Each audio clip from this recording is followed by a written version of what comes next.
شرور أنفسنا من يهد الله فلا مضل له ومن يضلله فلا هادي له ونشهد أن لا إله إلا الله وأن محمدا عبده ورسوله صلى الله عليه وعلى آله وسلم الذي أرسله بالحق بشيرا ونذيرا بين يدي الساعة من يطع الله ورسوله فقد رشد ومن يعصهما فقد غوى أما بعد فأعوذ بالله من الشيطان الرجيم بسم الله الرحمن الرحيم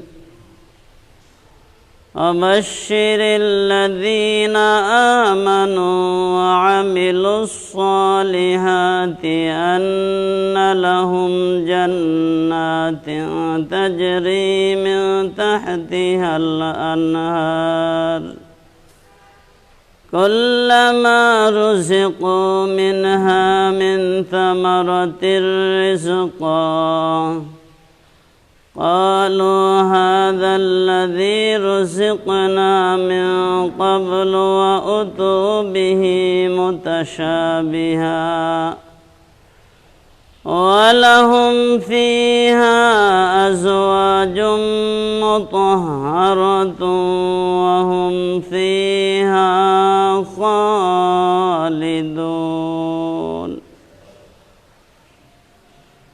وقال تعالى آية الأخر وعد الله المؤمنين والمؤمنات أن لهم جنات تجري من تحتها الأنهار وقال تعالى على شان حبيبه ومحبوبه ومعشوقه مخبرا وآمرا إنا أرسلناك شاهدا ومبشرا ونذيرا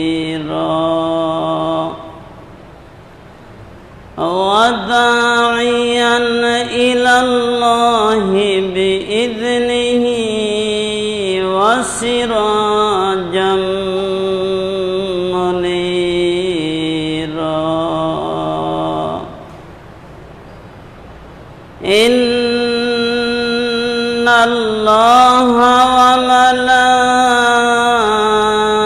وملائكته يصلون على النبي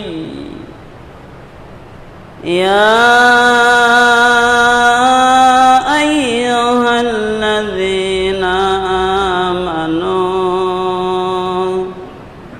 صلوا عليه وسلموا تسليما اللهم صل على سيدنا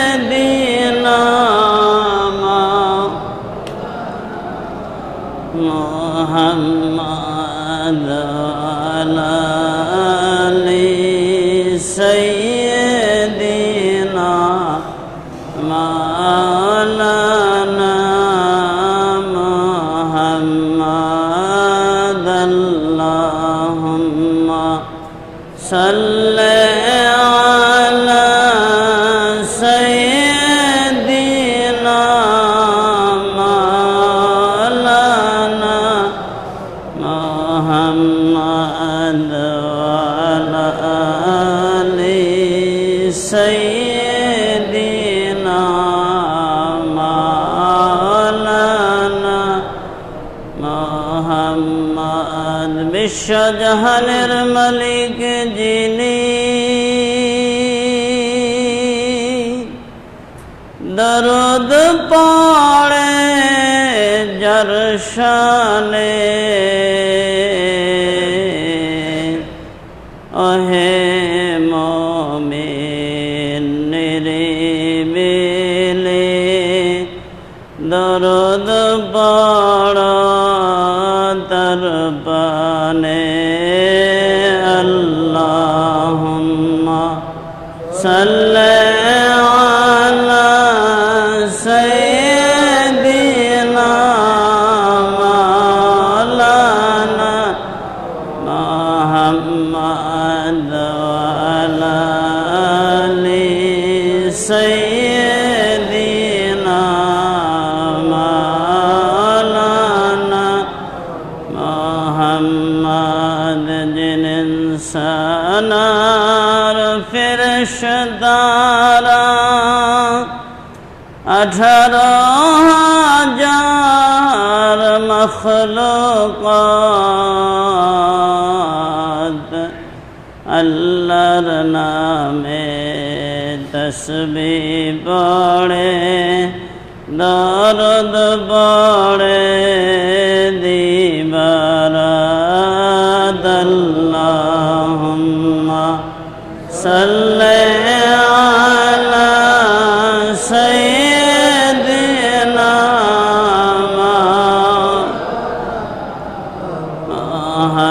মুহাম্মদ ওয়া আলি সাইয়্যিদিনা মাওলানা মুহাম্মদ মুহাব্বতে বড় দরদ কৃপণ তুমি হয় না নবীর শানে পড়লে দরদ জান্নাত হবে ঠিকানা আল্লাহুম্মা সাল্লি আলা সাইয়্যিদিনা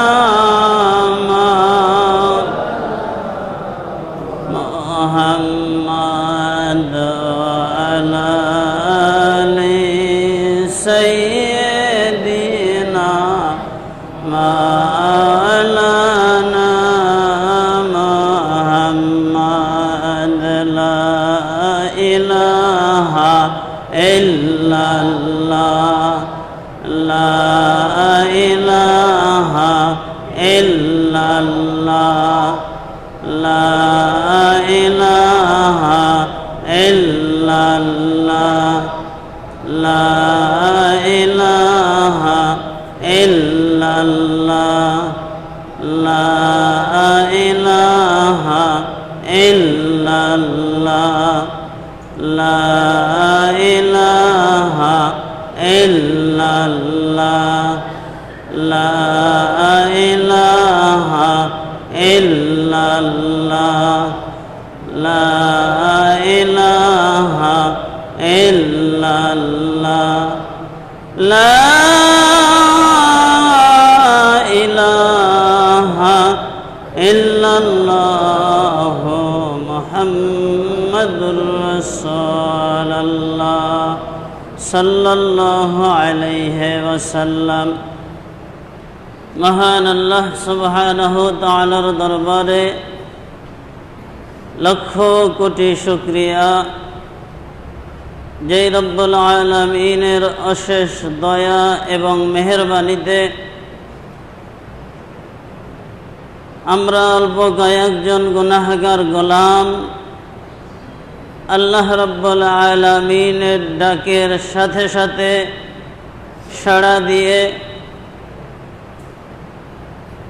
আল্লাহর ঘর মসজিদ জান্নাতের বাগানে জান্নাতের মেহমান হয়ে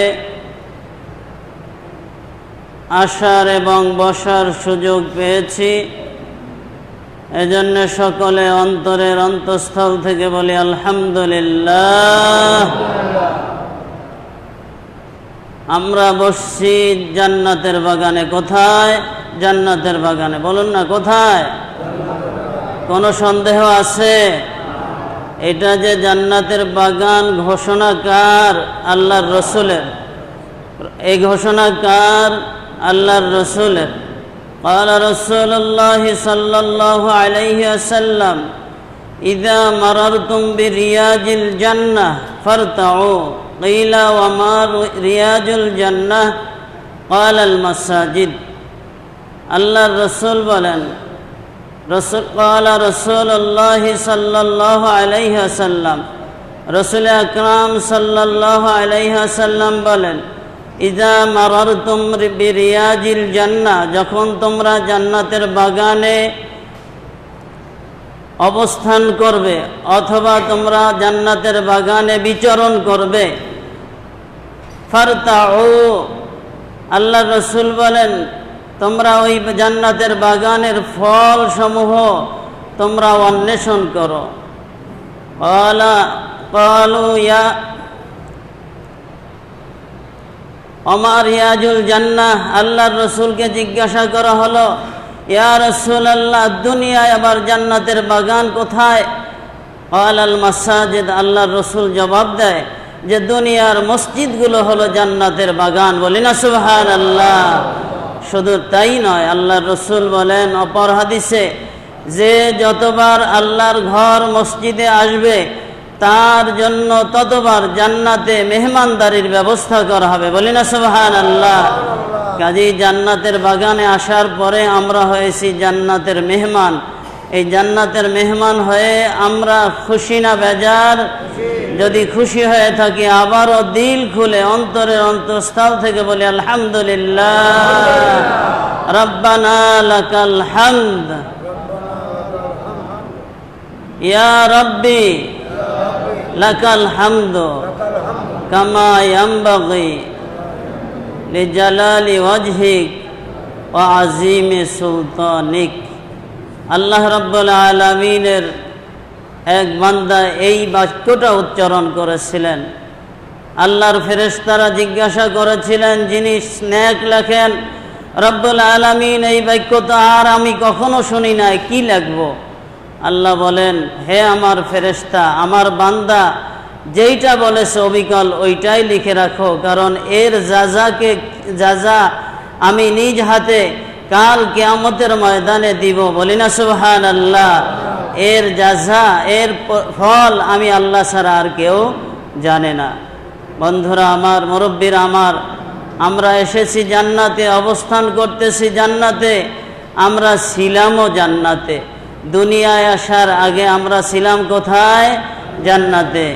কারণ আল্লাহ রাব্বুল আলামিন যখন সৃষ্টি করেছিলেন তখন আপনার আমার বাবা আদমকে বলেছিলেন, ইয়া আদম উসকুন আনতা ওয়া যাওজুকাল জান্নাহ, হে আদম তুমি আর তোমার স্ত্রী জান্নাতে বসবাস করতে থাকো। আল্লাহ রাব্বুল আলামিনের নির্দেশে বাবা আদম এবং তার স্ত্রী মা হাওয়া আলাইহিস সালাতু ওয়াস সালাম ছিলেন কোথায়? বলুন না, ছিলেন কোথায়? জান্নাতে। আমরা সন্তানরাও ছিলাম জান্নাতে। ওখান থেকে আমরা এসেছি দুনিয়ায়, এখনো আছি জান্নাতের বাগানে। আমাদের গন্তব্য জান্নাতে। কোথায়? জান্নাতে। কারণ আল্লাহ রাব্বুল আলামিন চান না তার একজন বান্দা বান্দিও জাহান্নামী হোক। এজন্যই বাবা আদম থেকে শুরু করে রাসূল আকরাম সাল্লাল্লাহু আলাইহি ওয়াসাল্লাম পর্যন্ত একজন নয়, দুইজন নয়, 1000 নয়, 2000 নয়, 1 লক্ষ, মতান্তরে 2,24,000, মতান্তরে অসংখ্য অগণিত আম্বিয়া আলাইহিমুস সালামদেরকে দুনিয়াতে পাঠিয়েছেন জান্নাতি বান্দা জান্নাতে নেওয়ার জন্য। বলি না সুবহানাল্লাহ। জান্নাতি বান্দা জান্নাতে নেওয়ার জন্য আল্লাহ রাব্বুল আলামিন অসংখ্য অগণিত আম্বিয়া আলাইহিমুস সালামদেরকে পাঠিয়েছেন। শুধু তাই নয়, আল্লাহ রসুল ঘোষণা করে গিয়েছেন, আমি যাওয়ার পরে আর কোন নবী রাসূল আসবে না। আল উলামা ওয়ারাসাতুল আম্বিয়া, ওলামারা হচ্ছে আম্বিয়াদের ওয়ারিস। তারা দুনিয়াতে বসে ওই আম্বিয়ারা যেই কাজ করেছিলেন সেই কাজ কিয়ামত পর্যন্ত তারা দাওয়াতের কাজ করতে থাকবে। তারা ওই জান্নাতি বান্দা বান্দীদেরকে জান্নাতে নেওয়ার জন্য তারা কাজ করতে থাকবে। বলি না সুবহানাল্লাহ। আমাদের গন্তব্য কোথায় বলেন না? কোথায়? জান্নাতে। আমরা জান্নাতে যাইতে চাই কি চাই না? আল্লাহ কবুল করুক, সকলে বলি আল্লাহুম্মা আমিন। এখন জান্নাতটা কেমন আমরা দেখছি না? দেখি না। আমরা কেউ দেখছি? দেখি নাই। দেখছে কে?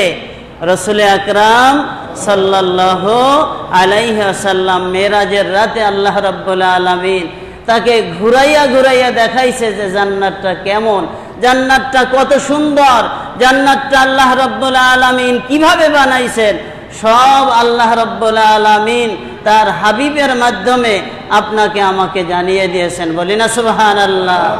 হযরত আবু হুরায়রা রাদিয়াল্লাহু তাআলা আনহু থেকে হাদিস, রাসূল আকরাম সাল্লাল্লাহু আলাইহি ওয়াসাল্লামকে হযরত আবু হুরায়রা রাদিয়াল্লাহু তাআলা আনহু জিজ্ঞাসা করলেন, ইয়া রাসূলুল্লাহ, ইয়া হাবিবাল্লাহ, জান্নাতটা কেমন, জান্নাতটা কিসের তৈরি? রাসূল আকরাম সাল্লাল্লাহু আলাইহি ওয়াসাল্লাম বলেন যে, হে আবু হুরায়রা, জেনে রাখো জান্নাতটা আল্লাহ রাব্বুল আলামিন এত সুন্দরভাবে বানাইছে, এত সুন্দর জিনিস দিয়ে বানাইছে, যেই সুন্দর জিনিস দিয়ে দুনিয়ায় কোনো মানুষ ঘর তৈরি করে না। যে যত বড় লোকই হোক না কেন বন্ধুরা আমার, মুরব্বীরা আমার, স্বর্ণ দিয়া কেউ বাড়ি বানায় না। বানায়? কেউ বানায় না। হয়তো স্বর্ণের আঁচড় একটু দিতে পারে অথবা গেটে একটু স্বর্ণ লাগাইয়া রাখতে পারে, কিন্তু পুরা বাড়িটা ৬৬৬৬ তালার বাড়ি। আল্লাহ রাব্বুল আলামিন ওই জান্নাতের বাড়ি হলো ৬৬৬৬ তালা। বলেন না সুবহানাল্লাহ। আল্লাহ রাব্বুল আলামিন ওই ৬৬৬৬ তালার বাড়িটা বানাইছেন একটা স্বর্ণের ইট আর একটা রৌপ্যের ইট দিয়া। বলে না সুবহানাল্লাহ। অর্থাৎ একটা স্বর্ণের ইটের উপরে আর একটা রৌপ্যের ইট রেখেছে, আর উহার গাঁথুনি হলো মৃগ নাবি কস্তুরী, যাকে বলা হয়। বলি না সুবহানাল্লাহ। এইভাবে আল্লাহ রাব্বুল আলামিন জান্নাতটাকে বানাইলেন, আর উহার মাটি হলো মেশকো জাফরানের। বলেন না সুবহানাল্লাহ। অর্থাৎ জান্নাতের মাটিটা আপনার আমার ঘরের মাটি হয় হবে মাটির ঘরের মাটি হবে মাটি, আর না হয় অতিরিক্ত হবে সিমেন্ট দিয়ে, এর চাইতে অতিরিক্ত হবে মোজাইক অথবা টাইলস, এর চাইতে আর বেশি কিছু হবে না। কিন্তু আল্লাহ রাব্বুল আলামিন আপনার আমার জন্য, মোমেন বান্দা বান্দীদের জন্য যেই জান্নাতটা বানাইলেন, সেই জান্নাতটার মাটিটা হলো আল্লাহ রাব্বুল আলামিন মেশকো জাফরানের মাটি দিয়ে ওই জান্নাতের ঘরের মেঝোটা তৈরি করেছেন। বলি না সুবহানাল্লাহ। আর জান্নাতটা হলো একতলা নয়, দুই তলা নয়, ৬৬৬৬ তলা। প্রশ্ন করতে পারেন যে পাইলেন কোথায়? আল্লাহর রাসূলের হাদিস। আল্লাহ রাব্বুল আলামিনের রাসূল বলেন, কাল কিয়ামতের ময়দানে একজন হাফেজকে ডাকা হবে, হাফেজ তুমি কোরআনে কারীম তেলাওয়াত করো। হাফেজে কোরআনে কারীম তেলাওয়াত করা শুরু করবেন। আল্লাহ রাব্বুল আলামিন ওই হাফেজে কোরআনের মর্যাদাও, যতটা আয়াত তেলাওয়াত করবে ততটা মর্যাদা আল্লাহ বাড়াইতে থাকবে। অর্থাৎ আল্লাহর কোরআনে কারীমের ওই হাফেজ যতটি আয়াত তেলাওয়াত করবে, ৬৬৬৬টা আয়াত হলো কোরআনে কারীমে। ওই কোরআনের হাফেজ যদি এক থেকে কেউ 10টা আয়াত তেলাওয়াত করে, তার জন্য 10টা মর্যাদা বাড়ানো হবে। কেউ যদি 100 আয়াত তেলাওয়াত করে তার জন্য 100 মর্যাদা বাড়ানো হবে, তার বাড়িটা 100 তালা বানানো হবে, বলি না সুবহানাল্লাহ। অর্থাৎ ওই হাফেজে কোরআন যতটা আয়াত তেলাওয়াত করবে তার মর্যাদা আল্লাহর রাসূল বলেন তত গুণ আল্লাহ রাব্বুল আলামিন কিয়ামতের ময়দানে বাড়িয়ে দিবেন, বলি না সুবহানাল্লাহ। তাহলে কোরআন মুখস্থ করলে লাভ আছে না নাই? আছে, আমরা বুঝি না। কোরআনে কারিমের একটা আয়াত তেলাওয়াত করলে, একটা আয়াত মুখস্থ থাকলে আল্লাহ রাব্বুল আলামিন আপনার মর্যাদা 1 গুণ বাড়াইবে। আপনার মধ্যে যদি 6666টা আয়াত থাকে তাহলে 6666টি আয়াত পর্যন্ত আপনার মর্যাদা আল্লাহ রাব্বুল আলামিন কিয়ামতের ময়দানে বাড়াইয়া দেবে, বলি না সুবহানাল্লাহ। বন্ধুরা আমার, মুরব্বীরা আমার, এই জান্নাতটা আল্লাহ রাব্বুল আলামিন আপনার আমার জন্য এত সুন্দরভাবে বানাইলেন। ওই জান্নাতের একটা গাছের কথা রাসূল আকরাম সাল্লাল্লাহু আলাইহি ওয়াসাল্লাম বলেন যে জান্নাতটা এত সুন্দরভাবে বানাইলো, ছায়াদার গাছ দিয়ে আল্লাহ ওই জান্নাতটাকে ভরে রেখেছেন। একটা নয়, দুইটা নয়, অসংখ্য অগণিত ছায়াদার গাছ রয়েছে। একটা গাছের ছায়া হবে একটা ঘোড়া, যত শক্তিমান ঘোড়াই হোক, ওই ঘোড়াটা যদি 100 বছর দৌড়ায়, ওই 100 বছর দৌড়াইয়া যত দূর যাইতে পারবে, ওই জান্নাতি একটা গাছের ছায়া তার চাইতেও অনেক বড় লম্বা হবে, বলি না সুবহানাল্লাহ। তাহলে জান্নাতটা কত বড় আল্লাহ রাব্বুল আলামিন মুমিন বান্দা বান্দীদের জন্য বানাইছে, আর কারো জন্য বানায় নাই। ছোট্ট একটা উদাহরণ দিলেই বুঝবেন জান্নাতটা কত বড়। যে সবচাইতে ছোট জান্নাত পাবে তার জন্য আল্লাহ রাব্বুল আলামিন এই দুনিয়ার চাইতে 10 গুণ বড় একটা জান্নাত আল্লাহ তাকে দান করবে, বলি না সুবহানাল্লাহ। তাহলে দুনিয়ার আয়াতনটা কত আপনার আমার অনেকেরই জানা নাই। বাংলাদেশের আয়াতন কত সেটাও অনেকে জানি না। 1,45,00,000 অথবা 47,575 কিলোমিটার বর্গ কিলোমিটার শুধু বাংলাদেশের আয়াতন, যেটা আপনি বিশ্ব মানচিত্রের মধ্যে খুঁজে পাওয়াও মুশকিল হয়ে যাবে, ঠিক না ঠিক? তাহলে এই বাংলাদেশের চাইতে 30 গুণ বড় হলো ভারত, আপনার আমার পার্শ্ববর্তী রাষ্ট্র। ভারতটা কত বড়?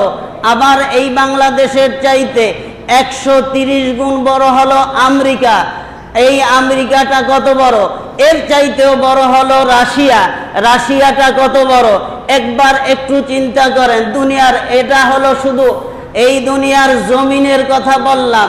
রাশিয়া বলেন, আমেরিকা বলেন, বাংলাদেশ বলেন, ভারত বলেন, পাকিস্তান বলেন, এইভাবে একটা নয়, দুইটা নয়, 224টা 22টা কি 24টা রাষ্ট্র আছে। এই রাষ্ট্র মিলাইয়া হলো পৃথিবীর জমিন। তাহলে আল্লাহ রাব্বুল আলামিন এই পৃথিবী এবং আরো যা নদী নালা বানাইছে, এই সব মিলাইয়া 4 ভাগের 3 ভাগ হলো পানি, আর 1 ভাগ হলো কি মাটি। 4 ভাগের 1 ভাগ মাটি, 3 ভাগ পানি। এই সব মিলাইয়া যা হবে এর আয়াতন কত একটু চিন্তা করে দেখুন।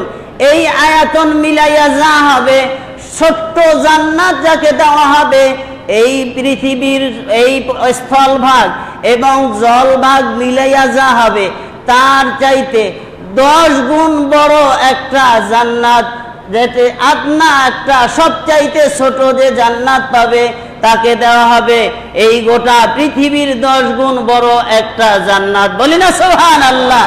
এইটাকে আল্লাহ রাব্বুল আলামিন বানাইছে একটা স্বর্ণের উপরে আর একটা রৌপ্য দিয়া, যার গাঁথুনি হলো কস্তুরী আর যার জমিনটা হলো মেশক আম্বারের, বলে না সুবহানাল্লাহ। এরপরে একজন জান্নাতি মানুষ কেমন হবে? শুধু একজন জান্নাতি হুর, যেই হুরের খাদেম থাকবে 1 জন নয়, 2 জন নয়, 100 জন। সেই জান্নাতি হুরের কথা বলেছেন।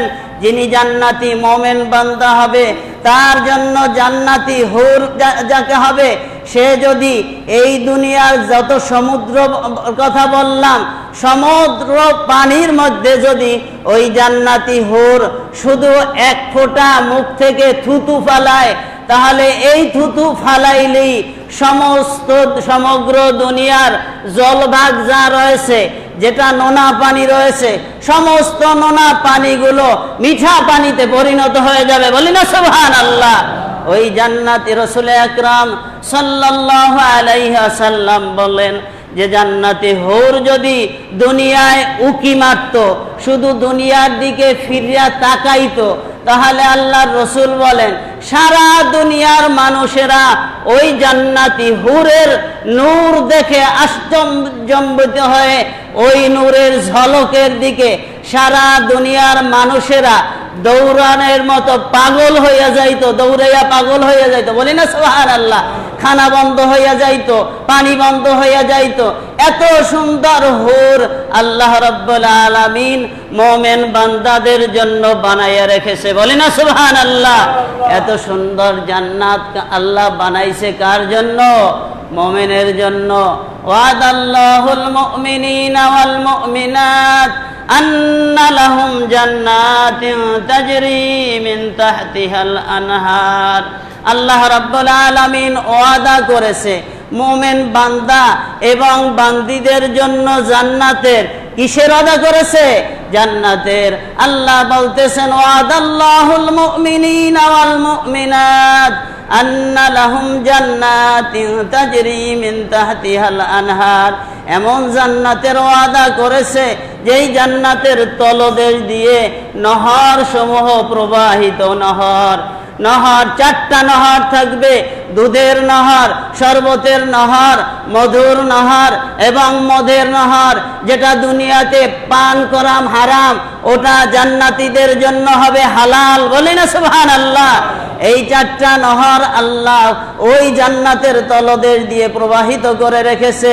শুধু তাই নয়, আল্লাহ রাব্বুল আলামিন অপর আয়াতে বলেছেন আবাশশিরিল্লাযীনা আমানু ওয়া আমিলুস সালিহাত আন্না লাহুম জান্নাতিন তাজরি মিন তাহতিহাল আনহার। আল্লাহ বলতেছে হে রাসূল আপনি সুসংবাদ দিন, আবাশশিরিল্লাযীনা আমানু ওয়া আমিলুস সালিহাত, যারা ঈমান এনেছে এবং সাথে সাথে নেক আমলগুলো করেছে তাদের সুসংবাদ দিন জান্নাতের। এমন জান্নাত যেই জান্নাতের তলদেশ দিয়ে নহর সমূহ প্রবাহিত। তাহলে আল্লাহ রাব্বুল আলামিন বলতেছেন আপনি আমি যদি জান্নাতে যাইতে চাই, জান্নাতের অধিকারী হতে চাই, তাহলে আপনার আমার সর্বপ্রথম হতে হবে ঈমানদার।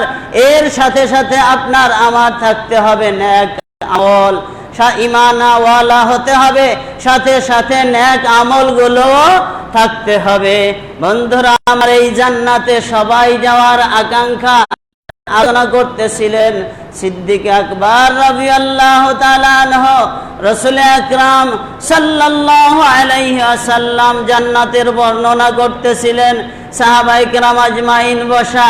আল্লাহর রাসূল বলতেছেন জান্নাতের দরজায় লেখা রয়েছে, দরজায় দাঁড়িয়ে দাঁড়িয়ে আল্লাহ রাব্বুল আলামিনের ফেরেশতারা ডাকতে থাকবে, কে আল্লাহর দেওয়া মাল আল্লাহর রাস্তায় খরচ করেছো তোমরা জান্নাতে চলে আসো। কে আল্লাহ রাব্বুল আলামিনের হুকুম অনুযায়ী নামাজ কায়েম করেছো তোমরা জান্নাতে চলে আসো। কে আল্লাহ রাব্বুল আলামিনের দেওয়া জান আল্লাহর রাস্তায় বিলিয়ে দিয়েছো, শহীদেরা রয়েছো, তোমরা জান্নাতের দিকে চলে আসো। সিদ্দিক আকবর রাদিয়াল্লাহু তাআলা আনহু সব বর্ণনা শুনে আল্লাহর রাসূলকে প্রশ্ন করলেন, ইয়া রাসূলুল্লাহ, ইয়া হাবিবাল্লাহ, এমন কি কেউ আছে যেই ব্যক্তিকে জান্নাতের সব দরজা দিয়ে ডাকা হবে? বলেন না সুবহানাল্লাহ। রাসূল আকরাম সাল্লাল্লাহু আলাইহি ওয়াসাল্লাম বলেন, হে আবু বকর, আমার মনে হয় দুনিয়াতে ওই ব্যক্তিটি বর্তমানে তুমি যাকে জান্নাতের প্রত্যেক দরজা দিয়ে ডাকা হবে। বলি না সুবহানাল্লাহ। বন্ধুরা আমার, হযরতে আবু বকর সিদ্দিক রাদিয়াল্লাহু তাআলা আনহু অতি আনন্দে কেঁদে ফেললেন। রাসূল আকরাম সাল্লাল্লাহু আলাইহি ওয়াসাল্লামের অন্যান্য সাহাবায়ে কেরাম আজমাইনের মুখ অন্ধকার হয়ে গেল। আল্লাহর রসুল বুঝতে পারলেন সাহাবায়ে কেরাম আজমাইনের অবস্থা। আল্লাহর রসুল হাদিস বর্ণনা করলেন, হে আমার সাহাবীরা, তোমরা জেনে রাখো সকলের জন্য সুসংবাদ। যেই ব্যক্তি 5 ওয়াক্ত নামাজের জন্য ওযু করবে, 5 ওয়াক্ত নামাজের জন্য ওযু করার পরে আকাশের দিকে তাকিয়ে বলবে, আশহাদু আল্লা ইলাহা ইল্লাল্লাহু ওয়াহদাহু লা শারীকা লাহু ওয়া আশহাদু আন্না মুহাম্মাদান আবদুহু ওয়া রাসূলুহু। শর্ত হলো 5 ওয়াক্ত নামাজের জন্য ওযু করতে হবে। আপনি আমিও যদি 5 ওয়াক্ত নামাজের জন্য 5 বার ওযু করি আর আকাশের দিকে তাকিয়ে কলেমায়ে শাহাদাত পাঠ করি, আল্লাহর রসুল বলেন, হে আমার সাহাবীরা জেনে রাখো, যেই ব্যক্তি 5 ওয়াক্ত নামাজের জন্য ওযু করার পরে এই আমলটা করবে, জান্নাতের 8টা দরজা আছে, যে কোনো দরজা দিয়ে ওই ব্যক্তি, সে পুরুষ হোক অথবা নারী হোক, ওই ব্যক্তি জান্নাতে যেতে পারবে। বলি না সুবহানাল্লাহ। শুধু তাই নয়, আল্লাহ রসুল বলেন, অপর হাদিসে রয়েছে, এই কলেমায়ে শাহাদাতের পরে কেউ যদি আল্লাহুম্মা জাআলনি মিনাত তাওয়াবিনা ওয়াল মুতাতাহহিরিন এই বাক্যটা বাড়াইয়া বলে, তার জন্য জান্নাতের 8টা দরজা আল্লাহ রাব্বুল আলামিন খুলে দিবেন। বলি না সুবহানাল্লাহ। 5 ওয়াক্ত নামাজের ওযু করার পরে কলেমায়ে শাহাদাত পড়া তো দূরের কথা, আমাদের মধ্যে অনেক ভাইরা আছে যারা 5 ওয়াক্ত নামাজই পড়ে না, আছে না নাই? অথচ রাসূল আকরাম সাল্লাল্লাহু আলাইহি ওয়াসাল্লাম হাদিসে পাকে বলেছেন, আস-সালাতু মিফতাহুল জান্নাহ, জান্নাতের চাবি হলো নামাজ। জান্নাতের চাবি কি? নামাজ। আবার যেই ভাইরা পড়ে তারাও আবার অনেকে ঠিকভাবে পড়ে না। দেখা যায় নামাজ পড়তে আয়, যেমন আসে যেমন খুশি তেমন নামাজ পড়ে। সেইভাবে নামাজ পড়লে হবে না। একমাত্র আল্লাহকে রাজি খুশি করার জন্য নামাজ পড়তে হবে। আল্লাহকে হাজির নাজির জেনে নামাজ পড়তে হবে। আল্লাহর কুদরতি কদমে সেজদা করতেছি এই কথা মনে রেখে, এরপর আল্লাহ রাব্বুল আলামিনের হুকুমের তাবেদারি করতেছি এ কথা মনে রেখে এরপরে তাকবীরে তাহরিমা বাঁধতে হবে। অনেকে তাকবীরে তাহরিমা কাকে বলে সেটাও জানে না। অনেক রেগুলার নামাজি আছে, আমি নিজে দেখেছি, সুন্নাত পড়ে বসে আছি, পাশে সুন্নাত পড়তেছে, নামাজের সময় কেউ ডাইনে চায় কেউ বামে চায়। আল্লাহ রাব্বুল আলামিনের বহু ভাই বান্দারা আছে যেই ভাইরা 5 ওয়াক্ত নামাজ ঠিকভাবে পড়ে, কতক্ষণ ডানে তাকায় কতক্ষণ বামে তাকায় না। এভাবে তাকালে চলবে না। নামাজ পড়বেন, আপনার সেজদার জায়গায় থাকবে আপনার চোখ, আপনি দাঁড়ানো অবস্থায়। এরপরে আপনি রুকুতে যাবেন, আপনার পায়ের বুড়ো আঙ্গুলের উপরে থাকবে আপনার চোখ। আপনি সেজদায় যাবেন, আপনার চোখ থাকবে আপনার নাকের ডগায়। আপনি শেষ বৈঠকে থাকবেন, আপনার কোলের উপরে থাকবে আপনার চোখ। এই বাহ্যিক দিকটাও কিন্তু অনেকের মধ্যে নাই বললেই চলে। সাবধান, সাবধান। কাল কিয়ামতের ময়দানে আল্লাহ রাব্বুল আলামিন আপনাকে আমাকে সকল মুসলমানদেরকে ডাকবে, আসো নামাজ পড়ছো? সবাই বলবো হ্যাঁ রাব্বুল আলামিন পড়েছি। তখন বলবে যে আমার সামনে একটু পড়িয়া দেখাও, কেমন নামাজ পড়ছো আমার সামনে একটু পড়িয়া দেখাও। আপনি আমি যদি সেই দিন নামাজের মতো নামাজি হই, নামাজির মতো নামাজি হই, তাহলে আল্লাহর সামনে পড়তে পারবো। আর আল্লাহ না করুক ধোঁকাবাজির নামাজি যদি হই, তাহলে আল্লাহর সামনে আল্লাহ না করুক কোনো নামাজি নামাজ পড়তে পারবে না। তখন ব্যর্থ হয়ে ওই নামাজি নামাজ সেজদা দেওয়ার চেষ্টা করবে, বেনামাজিও সেজদা দেওয়ার চেষ্টা করবে, আর নামাজিও চেষ্টা করবে। যে সঠিক নামাজি সে ঠিকই ওই দিন সেজদা করতে পারবে, কিন্তু যে সঠিক নামাজি না সে ওই দিন সেজদা করতে পারবে না। আল্লাহ না করুক ওই দিন ওই অবস্থায় সোজা হয়ে উপর হয়ে পড়ে যাবে, আল্লাহ না করুক। কোরআনের আয়াত আল্লাহ বলেছেন, আল্লাহ রাব্বুল আলামিন বলেছেন, ওই অবস্থায় জাহান্নামের অতল গহ্বরে ওই বান্দা অথবা বান্দি চলে যাবে। বলি না নাউজুবিল্লাহ। তাই বন্ধুরা আমার, আমরা জান্নাতি বান্দা যদি জান্নাতে যেতে চাই, অন্তত পক্ষে পায়ে ধরে অনুরোধ করি 5 ওয়াক্ত নামাজ পড়েন এবং যেটু নামাজ পড়েন সহি শুদ্ধভাবে পড়ার চেষ্টা করেন। আল্লাহ তৌফিক দান করুক। সকলে বলি আল্লাহুম্মা আমিন। আখির